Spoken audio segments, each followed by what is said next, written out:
السلام علیکم dear students, welcome to اندر آن لائن کلاس۔ آپ سب کو آج کی کلاس میں خوش آمدید کہتی ہوں۔ بچے، کل سے ہم لوگوں نے شروع کیا ہوا طرز حکومت کے حوالے سے چیپٹر حکومت کی اقسام کے حوالے سے آج ہم لوگ بات کریں گے بادشاہت پہ، جسے مونارکی بھی کہا جاتا ہے۔ ہم بادشاہت کی اقسام پڑھیں گے، اس کے بعد بادشاہت کی خوبیاں اور پھر خامیوں پہ بھی بات ہوگی۔ تو ہم چلتے ہیں آج کے ٹاپک پہ، اور سب سے پہلے یہ دیکھ لیتے ہیں کہ مونارکی یا بادشاہت کس طرح کا طرز حکومت ہے۔ تو بچوں، ایسا طرز حکومت جس میں فرد واحد کی حکومت ہو، یعنی حکومت کرنے والا ایک شخص ہو اور تمام اختیارات اس فرد واحد کے پاس ہوں، اس کی زبان سے نکلا ہوا ہر لفظ قانون ہو، جو ملک میں تمام سیاہ و سفید کا مالک ہو۔ یا آپ کی آسانی کے لیے میں بتاتی چلوں کہ جس طرح سے حکومت کے 3 شعبے ہوتے ہیں: مقننہ، انتظامیہ اور عدلیہ۔ مقننہ قانون بناتی ہے، انتظامیہ اس کو نافذ کرتی ہے، اور عدلیہ عدل و انصاف کے ساتھ فیصلے کرتی ہے۔ تو حکومت کے یہ 3 شعبے الگ الگ اپنے اختیارات کو استعمال کرتے ہیں۔ ان تینوں شعبوں کے اختیارات اس ایک فرد واحد کی ذات میں مرتکز ہوں، وہ ان تینوں شعبوں کے اختیارات کو خود اپنی مرضی سے استعمال کرے، لامحدود اختیارات کا حامل ہو، اسے ہم بادشاہ، اور نظام کو ہم بادشاہت کہیں گے۔ بادشاہت بچوں دنیا کا قدیم ترین طرز حکومت ہے، اور کہا یہ جاتا ہے کہ ریاست کے ابتدائی ادوار سے ہی فرد واحد یعنی بادشاہ کے ذریعے سے ریاستی معاملات کو کنٹرول کرنے کا رواج قائم تھا، عام تھا۔ بادشاہتیں قائم تھی، دنیا میں صدیوں تک بادشاہتوں کا دورہ رہا ہے، اور اس بات میں بھی کوئی شک نہیں ہے کہ بادشاہت نے ریاست کی ترقی میں بھی اہم کردار ادا کیا ہے۔ پھر سینکڑوں سال پہلے اگر ہم بادشاہتوں کو دیکھیں تو وہ عظیم الشان سلطنتیں ہوا کرتی تھی، ریاستیں ہوا کرتی تھی جن پر بادشاہتیں قائم تھیں، اور بادشاہت کو مستحکم کرنے میں اس دور میں وہاں کے جو دانشور ہیں یا فلاسفرز ہیں، انہوں نے بھی اپنا سا کردار ادا کیا ہے۔ خاص طور پہ اگر ہم تاریخی شواہد کچھ دیکھیں تو جس طرح سے نظریہ تخلیق ربانی پیش کیا گیا تھا، نظریہ معاہدہ عمرانی پیش کیا گیا تھا، تو ان کے فلاسفرز نے بھی بادشاہت کو مستحکم کرنے میں اپنا سا رول پلے کیا ہے۔ انہوں نے لوگوں کو باقاعدہ دلائل کے ساتھ قائل کرنے کی کوشش کی کہ بادشاہت یا بادشاہ کے لامحدود اختیارات کے حوالے سے۔ اب ہم دیکھ لیتے ہیں بادشاہت کی اقسام کو۔ بادشاہت کو ہم 5 اقسام میں تقسیم کریں گے۔ سب سے پہلے ہم پڑھیں گے انہیریٹنس مونارکی، موروثی بادشاہت کے حوالے سے، پھر اس کے بعد بات ہوگی الیکٹڈ مونارکی یا انتخابی بادشاہت پہ، پھر ہم چلیں گے کانسٹیٹیوشنل مونارکی یا دستوری یا آئینی بادشاہت پہ، مطلق العنان بادشاہت ایبسلوٹ مونارکی، اور سب سے اینڈ پہ ہم لوگ پڑھیں گے نامنل مونارکی، نام نہاد بادشاہت۔ تو ہم آغاز کرتے ہیں موروثی بادشاہت یا انہیریٹنس مونارکی۔ تو موروثی بادشاہت جو ہے اسے دنیا کی سب سے قدیم بادشاہت سمجھا جاتا ہے۔ بچوں، ایسی بادشاہت جو وراثت میں منتقل ہوتی ہے، یعنی باپ بادشاہ تھا، پھر اس کا بیٹا، اور اب پھر اس کا بیٹا، یعنی بادشاہت جو ہے وہ اسی خاندان میں رہتی ہے اور نسل در نسل منتقل ہوتی چلی جاتی ہے۔ اس بادشاہت کو ہم موروثی بادشاہت کہیں گے۔ اور ریاست کی ابتدا ہوئی تو ہم دیکھتے ہیں کہ طاقتور خاندان جو موجود تھے وہاں، انہوں نے دوسرے لوگوں پہ غلبہ حاصل کیا، ان کو مغلوب کیا، حکومت کرنا شروع کر دی۔ تو پھر اس خاندان کی حکومت کو وہاں کے عوام نے تسلیم بھی کیا۔ تو شروع میں جب ریاست کی ابتدا ہوئی تھی تو تب تو ان کی یہ حکمرانی اور یہ حکومت جو تھی، یہ جو تسلیم کی گئی تھی عوام کی جانب سے، یہ رضاکارانہ تھی، لیکن بعد ازاں اسی خاندان نے، انہی لوگوں نے طاقت کے بلبوتے پہ جو ہے وہ مستقل حکمرانی کرنا شروع کر دی، اور پھر وہیں سے ان کو جو ہے وہ شاہی خاندان کہا جانے لگا، ان کو جانا جانے لگا۔ تو اور پھر دوسری اہم چیز یہ ہے کہ انسانی فطرت بھی تھی نا، تو بادشاہوں کی خواہش تھی کہ اب اگر وہ بادشاہ ہیں تو ان کے بعد ان کی اولاد حکمرانی کرے، پھر ان کی اولاد حکومت کرے، تو یہ رواج سا قائم رہا تھا۔ تو پہلے باپ، پھر اس کا بیٹا، پھر اس کا بیٹا، اور موروثی بادشاہت میں باپ کے مرنے کے بعد جو ہے وہ اختیارات منتقل ہو جایا کرتے تھے، اور عام طور پہ بادشاہت کے اصول کے تحت بڑے بیٹے کو منتقل ہوا کرتے تھے۔ یہ موروثی بادشاہت کا اصول رہا ہے۔ موروثی جو بادشاہ ہے عموماً نظام حکومت میں زیادہ تبدیلیاں نہیں کرتے تھے، تو کہا یہ جا سکتا ہے کہ صدیوں تک ایک ہی نظام جو ہے وہ جاری و ساری رہتا تھا، چلتا رہتا تھا، اور حکومت جو ہے وہ اس ایک شخص اور اس شاہی خاندان کے پاس رہا کرتی تھی، اور اس دور میں عام طور پہ جو ہے وہ خواتین کو زیادہ سیاسی معاملات میں دخل دینے کی اجازت بھی نہیں ہوتی تھی۔ امور مملکت یا حکومت کرنے کے جو تمام اختیارات ہوا کرتے تھے وہ اس زمانے میں بادشاہ اور اس کے ارد گرد رہنے والے چند با اثر، ان کو ہم درباری بھی کہہ سکتے ہیں اپنی زبان میں، ان کے پاس ہوا کرتے تھے، ان کی ذمہ داری ہوا کرتی تھی۔ آج بھی اگر ہم دیکھیں تو ہمیں قدیم موروثی بادشاہت جو ہے وہ کہیں کہیں نظر آتی ہے، لیکن تھوڑے تھوڑے فرق کے ساتھ۔ آج بھی آپ کو بادشاہت برطانیہ میں مل جائے گی، نیپال میں، جاپان میں، ڈنمارک میں، ان ممالک کے اندر جو ہے وہ موروثی بادشاہت آج بھی موجود ہے۔ تو موروثی بادشاہت جو وراثت میں منتقل ہوگی۔ انتخابی بادشاہت سے مراد ایسی بادشاہت ہے جس میں بادشاہ کو منتخب کیا جاتا ہے، یعنی بادشاہ بذریعہ انتخاب منتخب کیا جائے گا۔ تو قدیم زمانوں میں ہمیں انتخابی بادشاہت کی مثالیں ملتی ہیں، اور لیکن کم ملتی ہیں۔ اس میں انتخابی بادشاہت میں بادشاہ کی وفات کے بعد جو عام طور پہ موروثی اصول ہوتا ہے نا کہ بیٹے کو منتخب کیا جائے گا، تو بیٹے کو منتخب نہیں کیا جائے گا، بلکہ اس وقت وہاں پہ موجود جو امراء ہیں وہ اجلاس منعقد کریں گے، شروع میں جو ہمیں شواہد ملتے ہیں، اور پھر جو موجود لوگ ہوں گے ان میں سے کسی ایک کو جو ہے وہ منتخب کر لیا جائے گا۔ تو ایسی بادشاہت جو جس میں انتخاب کیا جائے، منتخب کیا جائے، منتخب شدہ ہو بادشاہ، اس کو ہم انتخابی بادشاہت کہیں گے۔ اور اس کی مثال ہمیں 1878 میں معاہدہ برلن ہوا تھا، اور بلغاریہ کے اندر جو ہے وہ منتخب کیا گیا تھا بادشاہ کو۔ تو انتخابی بادشاہت کے اندر بچوں منتخب کیا جائے گا۔ پھر دستوری بادشاہت کی طرف آ جائیں۔ ایسی بادشاہت جو دستور، آئین یا کانسٹیٹیوشن کی روح سے ہے، اس کو ہم آئینی بادشاہت کہیں گے۔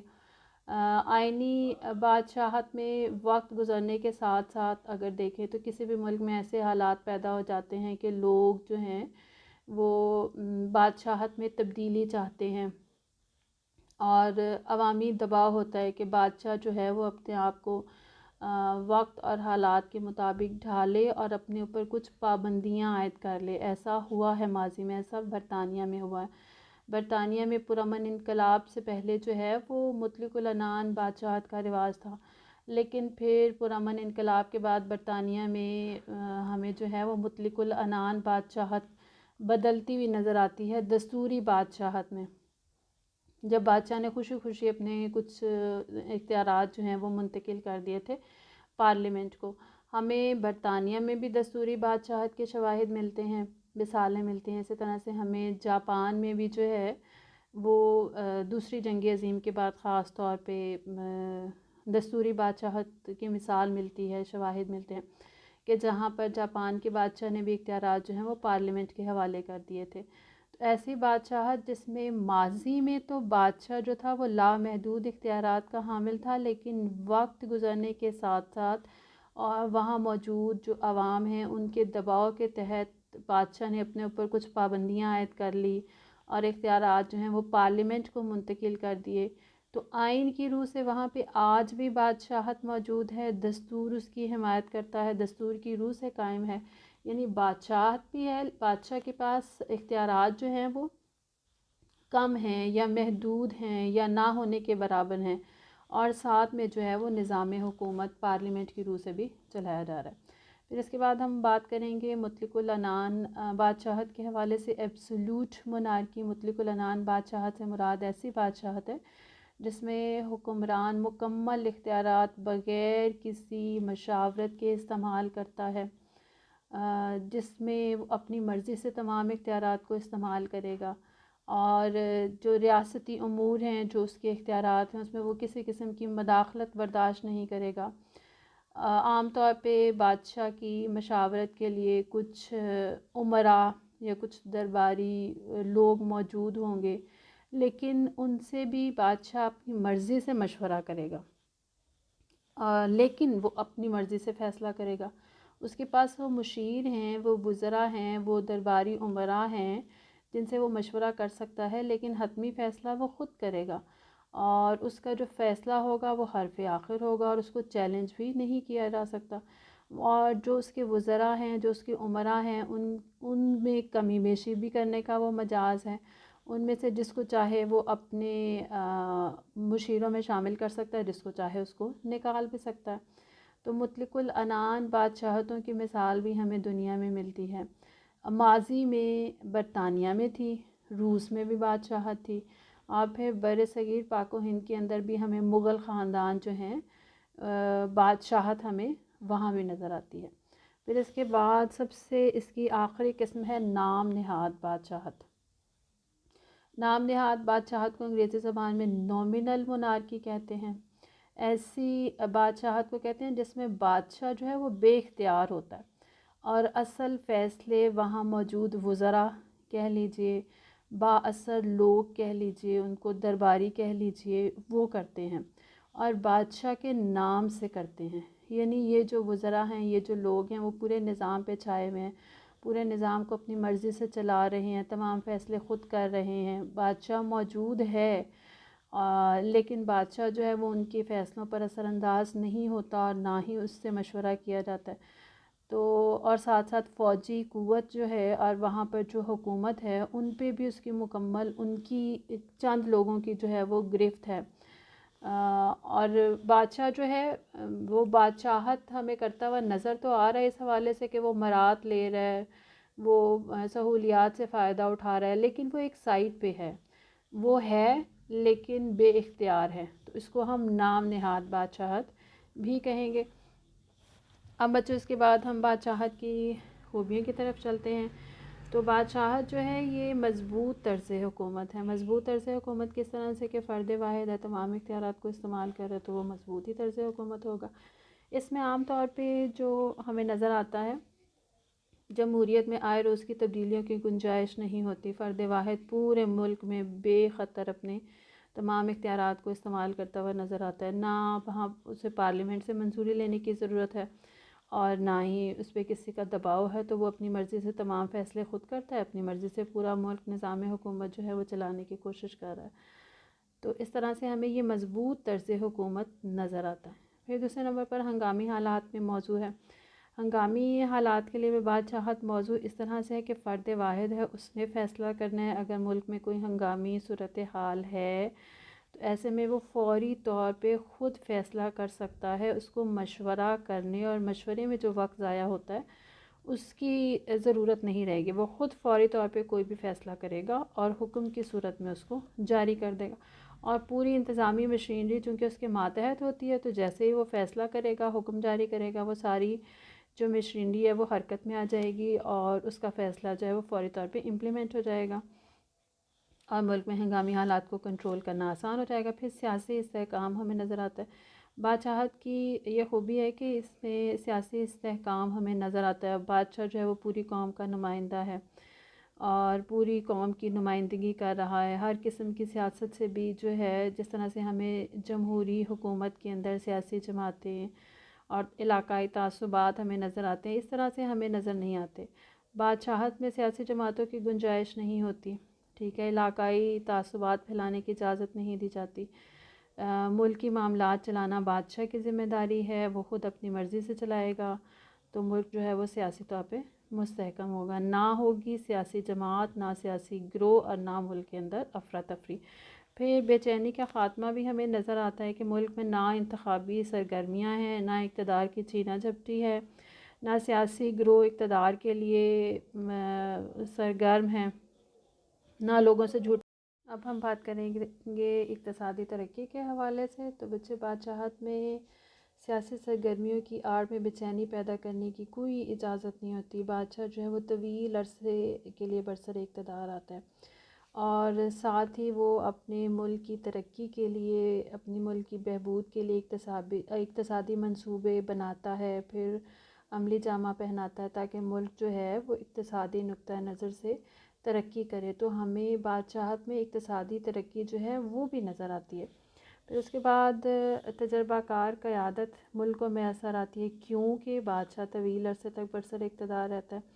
عموماً جن ملکوں میں بادشاہت ہے وہاں پر ہمیں بادشاہ جو ہے وہ اس حوالے سے تجربہ کار نظر آتا ہے کہ پہلے بادشاہ کا باپ جب بادشاہ تھا تو اس نے اس کے نظام حکومت کو، اس کے دور حکومت کو دیکھا، اس کی غلطیوں سے سیکھا، ان سے تجربہ حاصل کیا، اور اب وہ خود جب برسر اقتدار ہے تو وہ ان غلطیوں سے بچنے کی کوشش کرتا ہے۔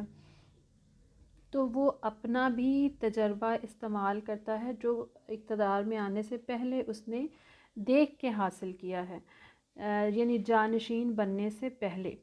تو اس طرح سے جب بھی نیا بادشاہ برسر اقتدار آتا ہے تو وہ پہلے سے امور حکومت کو چلانے کا وسیع تجربہ رکھتا ہے، کیونکہ وہ دیکھتا ہے، وہ سمجھتا ہے۔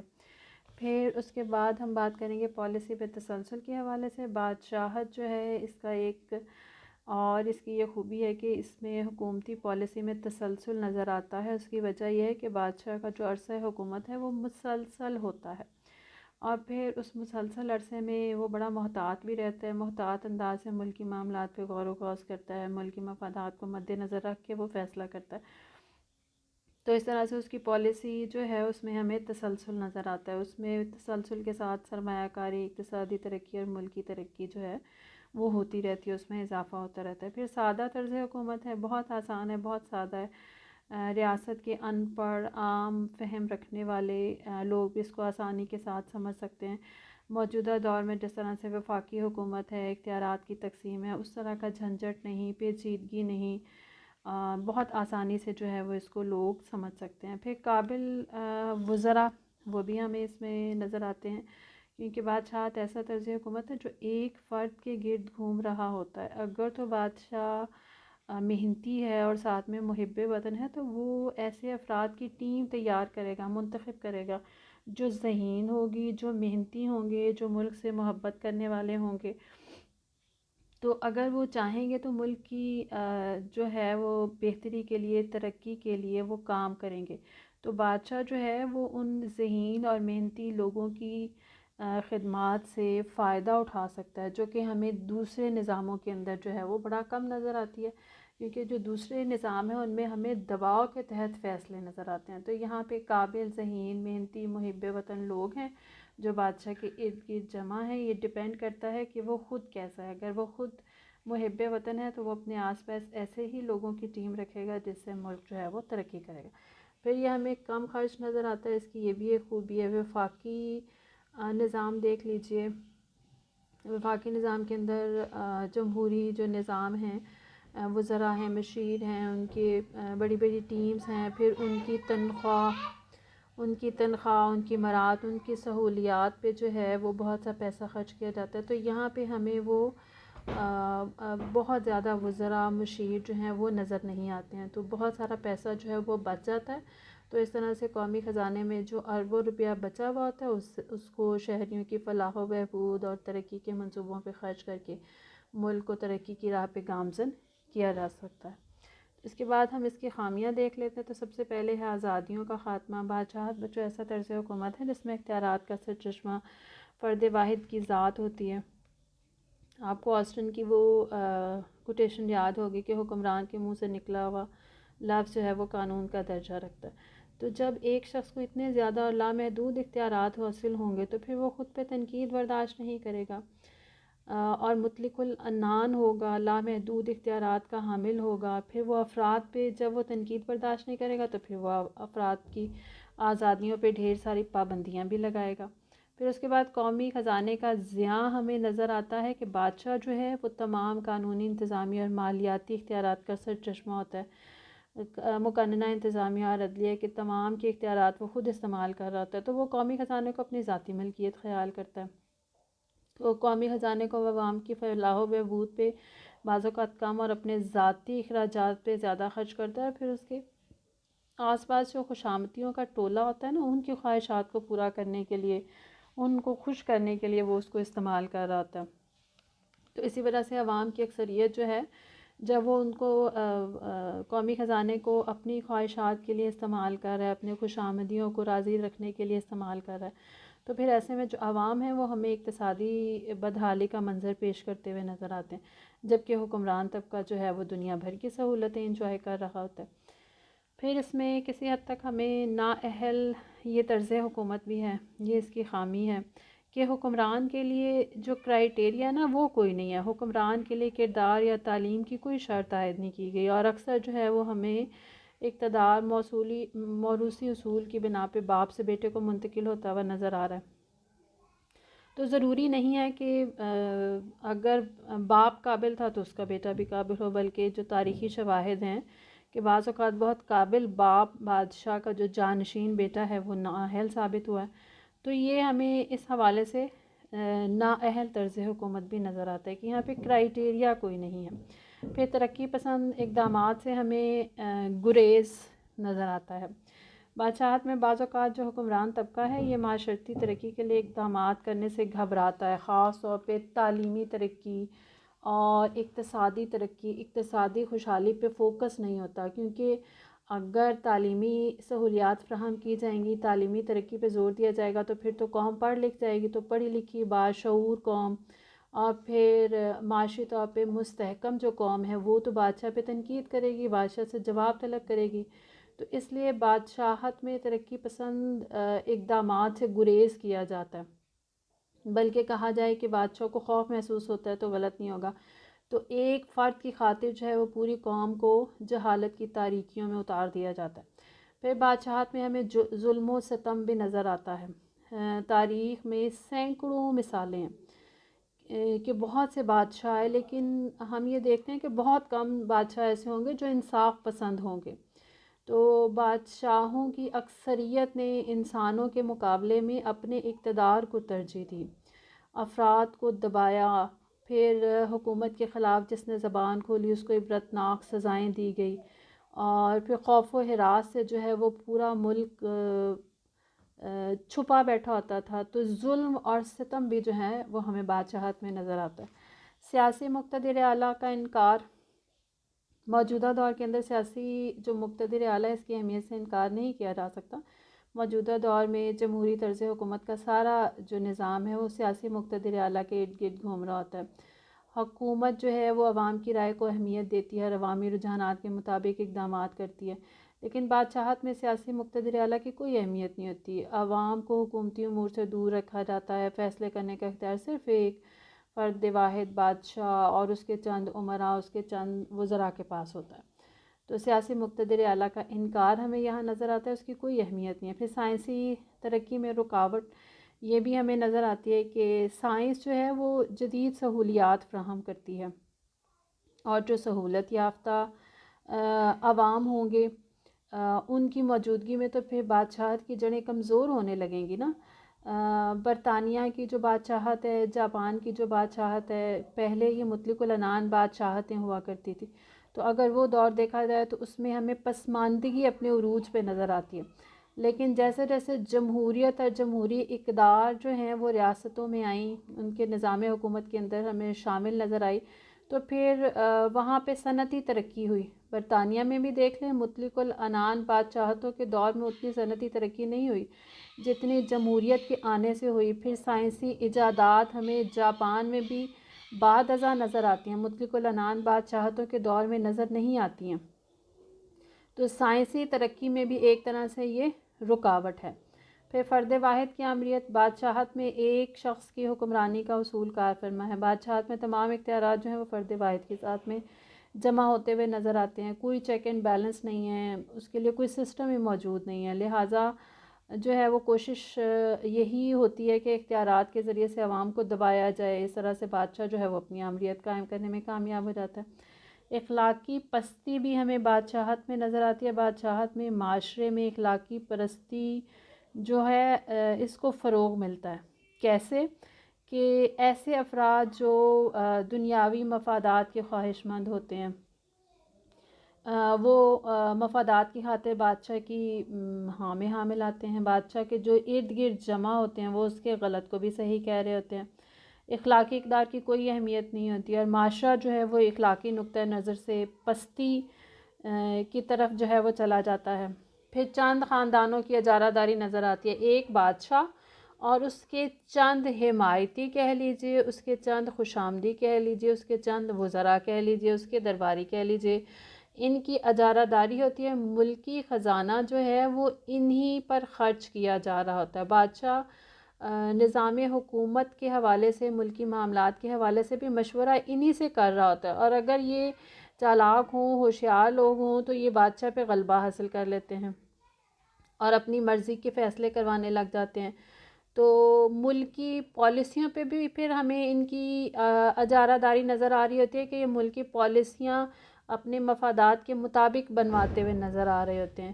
ان کو پھر اگنور کرنا بادشاہ کے لیے مشکل ہو جاتا ہے، کیونکہ ہر وقت اس کے ارد گرد جمع رہتے ہیں، تو ملکی اقتصادیات پہ بھی ان کا پورا کنٹرول ہوتا ہے، تو ملک جو ہے یا عوام جو ہیں وہ بدحالی کا شکار ہوتے ہوئے نظر آتے ہیں۔ پھر تنقید پہ پابندیاں، یہ بادشاہت کی سب سے بڑی خامی ہے کہ اس طرز حکومت میں کسی بھی قسم کی تنقید کی اجازت نہیں ہے، پابندی عائد کر دی جاتی ہے۔ پوری جو انتظامی مشینری ہے وہ عوام کو دبانے کے لیے استعمال کی جا رہی ہوتی ہے۔ بچوں، آپ نے نظریہ تخلیق ربانی پڑھا کہ کس طرح سے جو ہے وہ باقاعدہ دلائل کے ساتھ عوام کو قائل کرنے کی کوشش کی جا رہی ہے، ان کو مطمئن کرنے کی کوشش کی جا رہی ہے کہ بادشاہ سے جواب طلب نہیں کرنا، کیونکہ اسے مقرر کرنے والی اللہ کی ذات ہے، اور اگر حکمران برا ہے، ظالم ہے، تو وہ بھی ان کے برے اعمال کا نتیجہ ہے۔ عوام کو اس پہ صبر کر لینا چاہیے، عوام جو ہے وہ بادشاہ کو تنقید کا نشانہ نہیں بنا سکتے، بادشاہ جو ہے وہ ہر غلطی سے ماورا ہے۔ اگر کوئی بادشاہ کی پالیسیوں کو تنقید کا نشانہ بناتا ہے، تنقید کرتا ہے، تو وہ ناقابل معافی جرم ہے۔ تو اس طرح سے جو جائز تنقید ہے اس پہ بھی پابندی عائد کی جاتی ہے۔ تو بادشاہت کے دور میں یا بادشاہ کے آس پاس ایسے فلاسفرز بھی ہمیں نظر آئیں گے، ایسے درباری، ایسے وزراء بھی نظر آئیں گے جو لوگوں کو دلائل کے ساتھ قائل کرنے کی کوشش کرتے ہیں کہ یہ جو نظام حکومت ہے یہ اس وقت بیسٹ ہے ان کے لیے، اور اس پہ تنقید کرنے کی گنجائش جو ہے وہ بالکل نہیں ہے۔ تو بچوں، یہ تھا ہمارا ٹاپک بادشاہت، مونارکی کے حوالے سے ہم نے بادشاہت کو دیکھا کہ بادشاہت جو ہے وہ کس طرح کے طرز حکومت ہے، پھر ہم نے اس کی اقسام پہ بات کی، پھر اس کی خوبیوں اور خامیوں پہ۔ ایک دفعہ پھر میں آپ کو ریکال کروا دوں کہ بادشاہت ایسا طرز حکومت جس میں فرد واحد کی حکومت ہے، تمام اختیارات اس کی ذات میں مرتکز ہیں، لامحدود اختیارات کا حامل ہے، اس کی زبان سے نکلا ہوا ہر لفظ قانون ہے، وہ جو چاہے وہ کر سکتا ہے، سیاہ و سفید، صحیح غلط سب کا مالک ہے۔ بادشاہت کی 5 اقسام ہیں: انہیریٹنس مونارکی، موروثی بادشاہت جو وراثت میں منتقل ہو رہی ہے، نسل در نسل منتقل ہو رہی ہے، باپ بادشاہ تھا، پھر اس کا بڑا بیٹا، پھر اس کا بڑا بیٹا۔ انتخابی بادشاہت جس میں موروثی بادشاہت کو رد کیا گیا، یعنی وراثت میں نہیں ہوگی، بادشاہ کو منتخب کیا جائے گا۔ اس کی بھی مثالیں ہمیں دنیا میں کہیں نہ کہیں ملتی ہیں۔ دستوری بادشاہت جو دستور کی روح سے ہے، آئین کی روح سے ہے، اب اختیارات جو ہیں وہ کم ہو گئے ہیں، منتقل ہو گئے ہیں پارلیمنٹ کو، لیکن بادشاہت ہے۔ مطلق العنان بادشاہت جس میں لامحدود اختیارات ہیں۔ نام نہاد بادشاہت میں بادشاہت تو ہے لیکن بے اختیار ہے، بادشاہت کے تمام اختیارات جو ہیں وہ بادشاہ کے آس پاس موجود اس کے وزراء، اس کے درباری یا کوئی اور ادارہ استعمال کر رہا ہے۔ پھر ہم نے اس کی خوبیوں اور خامیوں کے حوالے سے بھی بات کی، تو اس کے ساتھ ہی ہمارا یہ ٹاپک جو ہے وہ اپنے اختتام کو پہنچتا ہے۔ کل انشاءاللہ ہم لوگ بات کریں گے اشرافیہ کے حوالے سے، ارسٹوکریسی کے حوالے سے، کہ یہ کس طرح کی حکومت ہوتی ہے اور کن خوبیوں اور خامیوں کی حامل ہوتی ہے۔ تو کل تک کے لیے اللہ حافظ۔